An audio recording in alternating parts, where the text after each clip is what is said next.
এই পৃথিবীটা জাস্ট একটা মায়া। মায়ার কারণে মানুষ বেঁচে থাকে অনেক দিন। কেউ আসে, কেউ যায়।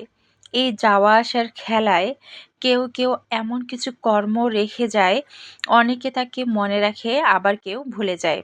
কার কখন কি হবে কেউই বলতে পারে না, কেউই জানে না। আমার এই আয়ান বাবাটা খুব সুস্থ ছিল, অনেক ভালো ছিল, হাসি খুশি, তার জীবন অনেক সুন্দর ছিল। সবাই অনেক বেশি ভালোবাসে। এত বেশি ওকে ভালোবাসে, ও এত বেশি ভালোবাসা পেয়েছে এই মাত্র ২ বছর বয়সে। আমার মনে হয় না আমি এই ২ বছর বয়সে এত ভালোবাসা পাইছি।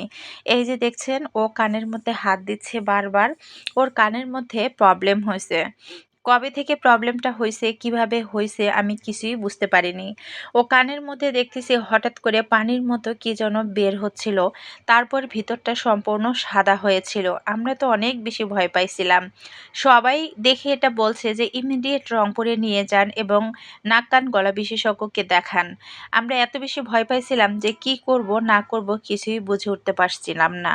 সকালবেলা ঘুম থেকে উঠেই দেখি কানের কাছে অনেকগুলো পানি জমা হয়ে ওর কানটা পুরো নোংরা হয়ে আছে। আমি বুঝতে পারছিলাম ওর কানের মধ্যে কোনো সমস্যা হয়েছে। তারপরেও আমি ওকে স্কুলে নিয়ে গেলাম। স্কুলে গিয়ে আমি ২-১ জন টিচারকে বললাম এই সমস্যা। তো সবাই আমাকে বলছিল কানের সমস্যা খুব মারাত্মক একটা সমস্যা। আপনি খুব দ্রুত রংপুরে নিয়ে যান। আর হাতীবান্ধা বা বড়খাতায় সেরকম কোনো ডাক্তার আপনি পাবেন না।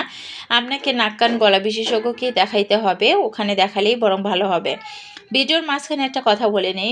সেদিন আমি ডাক্তার দেখাইতে আসছিলাম। তো আমি যে আগে স্কুলে চাকরি করতাম এয়ার ইন্টারন্যাশনাল স্কুল অ্যান্ড কলেজে।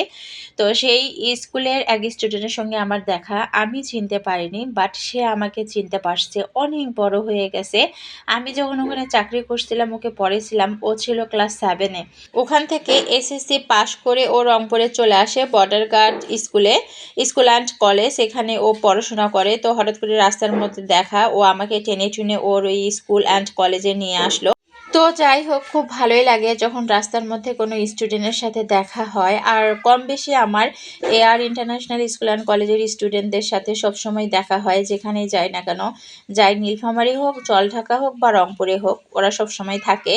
তো যাই হোক, আমরা আয়নকে ডাক্তার দেখাইয়ে এই তো ওষুধ নেওয়ার জন্য আসছি। আর আমরা দেখাইছিলাম ডক্টর মোহাম্মদ মাজহারুল ইসলামকে। উনি খুব ভালো নাকি, অনেকের কাছ থেকে শোনা হয়েছিল।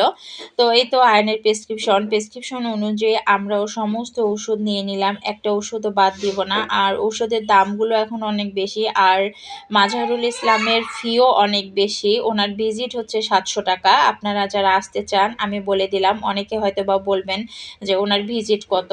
তো ওনার ভিজিট হচ্ছে ৭০০ টাকা। পুরনোদের জন্য কত সেটা আমার জানা নাই।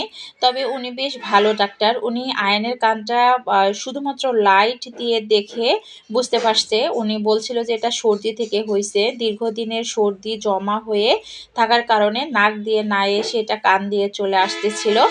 উনি সর্দি, ব্যথা, জ্বর, নাকের স্প্রে, কানের স্প্রে সব দিয়ে দিছে। আমরা তো এখন বাসায় চলে আসবো। সবাই আমার ছেলেটার জন্য দোয়া করবেন। ও যেন খুব দ্রুত সুস্থ হয়। আর এই তো দেখেন ও খেলতেছে দুইটা ছাতা নিয়ে। তো আপনারা সবাই ভালো থাকবেন। আল্লাহ হাফেজ। আসসালামু আলাইকুম।